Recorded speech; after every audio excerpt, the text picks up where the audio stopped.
Hello, I am Yessi, and I am a mother who has recently experienced a missed and silent miscarriage. I am sharing my story with you in hopes that it will bring comfort to somebody out there that is experiencing the same thing or has experienced a miscarriage of some sort. I want you to know that you're not alone. It feels like you are alone, but you're not. There's many of us who have gone and are going through this. If you are a person that has lost a child in your womb, I am so sorry for your loss. Nothing that anybody says or do can ever replace that child. And that's a hard thing. But in this healing process that I'm going through, because we grieve, it's a grieving process. It took me a minute to figure that out. But I hope that me sharing with you my journey through this will help you in some sort of a way. So August 27th, we found out that we were officially expecting our third child, and we were over the moon. We were very excited because it's not something that we were a couple of months ago even thinking that would be we thought we were only going to have 2 kids. And so this was such a, oh my goodness, we're so excited moment. So then we started talking about all the, we're going to have to buy all these things again. We're going to start over again. It's going to be fun shopping. This is going to be exciting. The kids are going to be so excited. Around the end of my 5 weeks, I started getting all the symptoms that I typically get during my pregnancies. I was tired, very, very tired. I had the soreness of my chest, and I started getting my very, very, very severe nausea and vomiting. And that is the classic situation for me. My previous 2 pregnancies, I get so sick that they put me on medication just to prevent dehydration and malnourishment. With my second one, I actually ended up hospitalized for a bit there. And so by week 6, I was already on the phone with the doctor's office telling them, hey, I'm already down 7 pounds. Can you guys tell me what to do? Something to I don't want to end up hospitalized again. So your first appointment here, it's 4 appointments. They do an interview, they do a sono, they do blood work, and they do your appointment with your doctor. And that usually takes about 2 hours to do. So I had nothing to worry about at that point. I had all the telltale pregnancy symptoms that I've had with my previous 2, and they were full range. When they weighed me for the first time when I went in, I was already down 10 pounds. During my interview, the nurse had told me, yeah, we're gonna definitely get you something here today just to make you feel better. And so I went back, I waited for my sono, I went in for my sono, and I was so excited at this point. I walked in, the lady was like, how would you like your pictures? Do you want your pictures printed, texted to you, or you want them both? I was like, oh, I want them both. Because, I was excited about this. I couldn't wait to have pictures just so I could share with my family. The kids knew, we had told the kids that I was pregnant. We had to, because I was so sick and I was just vomiting all the time, and I was just so tired and sleeping all the time that we had to let them know. They were worried, so we had to let them know. So the kids knew. So they knew that this was the appointment that we were gonna get pictures and we were gonna be able to see the baby.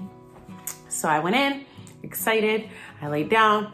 Up to this point, I have no worry in the world. They start the internal sono, and I'm looking, I see that they see the yolk sac, I see that they see the little other thingy, she measures it, she takes pictures. And then she is moving around and she tells me, can you do me a favor and hold your breath for a minute? And then I see the little thing, when they look for the heartbeat, it's like a little bar that comes and typically you can see, and nothing is there. And she's like, she's like, okay, let's try it again. And nothing was there. And she was like, I just can't find a heartbeat. I mean, there's a baby there. I see the baby. I just can't find the heartbeat. And then she asked me, are you sure about the dates? And I was like, well, yeah, I'm pretty sure, but during the summer I had this procedure done, so maybe that has something to do with it. And she's like, that's probably it. You're gonna go see the doctor and he'll probably just have you come in next week just to repeat another sauna just to make sure everything is fine. I was like, okay. And she was talking to me. I still wasn't super paranoid and super concerned. There was like a little flicker of worry inside of me. But I had told myself that with this pregnancy, I wasn't going to be paranoid, because for my first 2 pregnancies, I was a hot mess. I was always paranoid about every little thing. So I had told myself, I'm not going to be paranoid about anything for this pregnancy. And so before I leave, she's like, oh, your pictures. Do you still want your pictures, or do you just want to wait off till next week? And I told her, I'll wait till next week. And I said that because I didn't want to worry. I didn't want to come home and start looking at pictures and Googling stuff and get paranoid. I didn't want that. The next appointment was me talking to the doctor. I came in and the doctor's like, hey, and he was like, so again, he asked me the same question, are you sure about the dates? And I was like, well, I told you the same thing. Yeah, but maybe, I don't know, I had that procedure done in the summer. Maybe that tossed things off. And he was like, okay, well, maybe that might be it. I'm going to have you come in next week just to repeat a sono. In the meantime, I am going to do some blood work. And if we need you to come back in to do a blood work, we'll call you tomorrow. And if not, then we'll see you next week. And I was like, okay. I wasn't worried up to this point. But then I started wondering, well, how far along is this baby measuring? So I asked the doctor, out of curiosity, what is the measurement on the baby? And he told me 5 weeks, 5 days. And when he told me, my heart just sank for a minute, because I knew there was no way at that point that the date could be off by that much. So I just got quiet and I was like, oh, I went out and I sat. I started looking, as I was waiting for my blood work, signs of a miscarriage. And it has a typical blood, cramping, and lack of pregnancy symptoms, none of which I still had. So I went to my blood work. I got my blood work done. She said, if we need you to repeat it, we'll come back in tomorrow. We'll call you to come back in tomorrow. I went home, and in my mind, I was like, God can do amazing things. Like, maybe it is that the heartbeat was hard to find. Maybe it is that I'm off. I don't know. Maybe I miscalculated something. Maybe things didn't progress till later. Maybe it's just that it's a slow growing baby. That all these things are going through my mind, none of which are, there's a chance that your baby is not gonna make it. Like it's none of that ever, like I did not register. I was in complete denial. I came home, I walk in the door, and Sean and the kids are like, oh, where's the pictures? And I was like, I didn't get any. And they were like, why? Sean was like, why? What happened? And, I just started telling him what, they didn't find a heartbeat. He was like, oh, but with Noah at the beginning, they didn't find a heartbeat either. And I was like, yeah, that's what I initially thought. And I was just like, I didn't want to be paranoid over it. We were sitting at the table, and then I started explaining to him that the doctor also told me that the baby was only measuring 5 weeks, 5 days. And he said, where is it supposed to be at? And I'm like, well, I'm 7 weeks, 6 days now. So that's like a 2-week difference. And then he was like, okay, so let's do the math. We pulled out a calendar. I'm like, but I've been pregnant now for a month. So there were a couple of people that we had already told. We had told my mom, we had told our kids because they needed to know why mommy was so sick. Sean was so excited, he told his parents immediately. And we had told our pastors, and I had told one other friend. On Saturday, we were having my daughter's birthday party, and it was just gonna be my sister coming. And I was debating if to tell my sister or not. And then in my thought process, I was like, what am I worried about? I'm sick. I'm still super sick, still super tired. I've had no ill symptoms that I'm experiencing something bad. So we told my sister and her husband, and they were thrilled and excited. And then we told her, they couldn't find the heartbeat, but everything's gonna be okay, blah, blah, blah. For Wednesday, I told Sean, I want you to come with me, because the more I was thinking about it, the more things were just not adding up, and I was just worried. So we left my kids with my mom, and Sean came with me, and I'm so glad that he did. So this time there were two people in the technician room when I walk in, and the technician tells me, have you had any cramping or any bleeding? And I'm like, oh no, not at all. I'm still very sick. She's like, oh, okay, let's take a look. And so the moment that she started the ultrasound, and I saw the same exact thing that I had seen last week, my heart stopped. I was just in my mind praying, please don't let it be something bad. Please don't let it be bad news. Please let her find a heartbeat. Please just let her find a heartbeat. She was looking, this one was a lot longer. She was looking here and there, and she's like, okay, I'm just looking to see. And when they went to do the heartbeat, they didn't find it. And then she said, I'm sorry. I can't find a heartbeat. I am so sorry about this. And at that point, I was like, I lost it. I just couldn't keep my composure. My husband was so good, and he was so comforting, and they were really good over there. They were like, take your time. You can stay here as long as you need. And they said, whenever you're ready, let us know, and we'll take you. The doctor's gonna talk to you. So I gathered myself. They walked me to the other room, and praise the Lord, I have the doctor that I have. And, he's a very sympathetic person. And he walks in, and the first thing he says, I am sorry. Guys, I'm sorry that you're going through this. And my husband, he was like, do you guys have questions? And, we're like, so what's going on? And, he started explaining to us, there's no heartbeat, and there's no growth. The baby is still measuring the same as it was when you came last week. And I've looked at your blood work, and your blood work is not adding up with the sono. And I was like, okay. And so my husband started asking, are there any chances that everything's gonna be okay? And he was like, no, there's no chance whatsoever. So he told us, there's two really horrible, cruddy solutions for a really bad situation, and none of these are good, but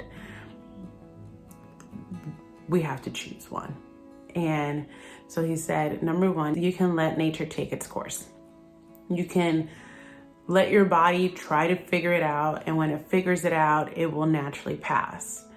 And I was like, how long will that take? And he said, well, that's the problem. We don't know. It can take days, it can take a week, it could take weeks, it could take, and I was like, and I'm still gonna feel like this? And he was like, yes. And chances are, when it does happen, you might bleed and bleed and bleed and call us. And then we're gonna suggest this next step. which is the second option that you have, which is a DNC. So he said, none of these options are good. It's like the second one, you're asleep, the risk of infection is less. There's still a risk. There's a risk with everything, but if you want to go the natural way, you can, but many moms find that mentally hard and others don't. So he told me it's totally up to you. In my mind, I remember telling him, I'm going to be feeling like I'm pregnant. And I know that my baby is dead.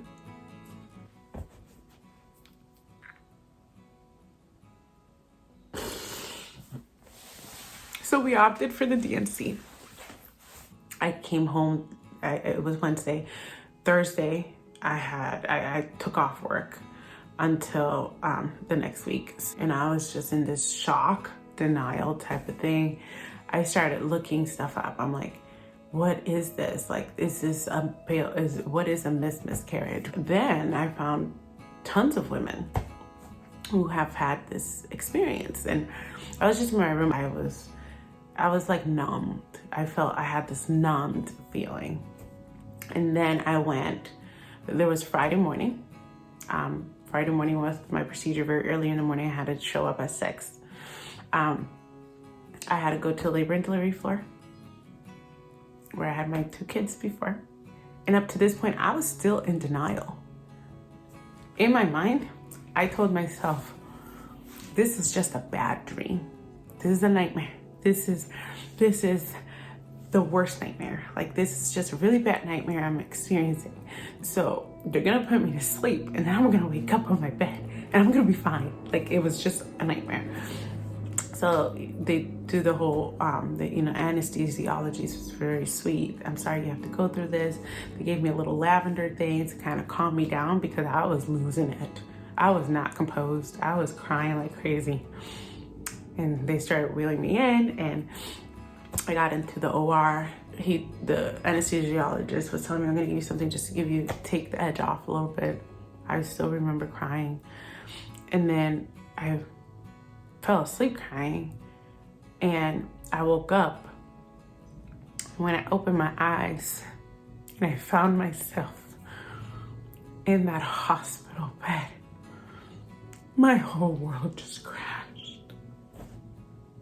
Because I knew it was real. It wasn't a nightmare.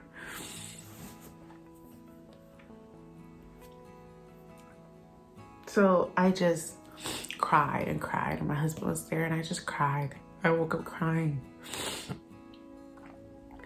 And the nurse came in. She was so sweet, very comforting. She was telling me, like, it's okay to feel like this. It's okay. It's not easy. And then, I got ready. They give you the same underwear they give you, postpartum underwear. And I was brought back to the bed and she gave me this little thing. And she said, this is done by moms who have experienced the same thing that you've experienced. People who know what you're feeling. And I just cried again. Then I cried down. Then I just wanted my mind off things. She wheeled me downstairs. And I just tried to talk to her about other things because I was just, and then she held me in the car and whatnot. And then I went home. I came home and I cried. I cried for 2 weeks. I cried and cried and cried. My first couple of days home, I didn't want to talk to anybody. But then I became angry. Not at God, because I'm a firm believer that everything happens for a reason. God has a perfect plan and we just don't know it always. And nor understand it. I became angry with myself. So angry. I was angry that I wasn't paranoid like I was in my other pregnancies. I was angry that I let my guard down. I was angry that I was in denial. I just needed to be angry at something, and I decided to be angry at myself. And then my husband felt bad. We had to like comfort each other, and I had to tell him, this was both of us, honey. This is not just you. And then he had to comfort me and tell me that, you know, it wasn't my fault. Like, I shouldn't be blaming myself. And I shouldn't be angry at myself. And I remember him telling me, any thoughts that are those thoughts, we need to take them captive, and we need to rebuke them, because this is not anybody's fault. And we can't let the enemy take advantage and try to blame either one of us for this. And that, I really put that to practice. And I was like, I took those thoughts captive, and I was able to finally overcome that. And a Bible verse that I'm making my anchor Bible verse in this season of my life, because I really need to stay rooted in the Lord, and is Proverbs 3:5, where it says, trust the Lord with all your heart and lean not on your own understanding. I'm pretty sure that's how it says it in English. And I'm holding on to that word. If I try to make logic out of this situation and try to figure it out with just my own understanding, it's not gonna work. I'm just gonna be spinning in circles and circles and circles.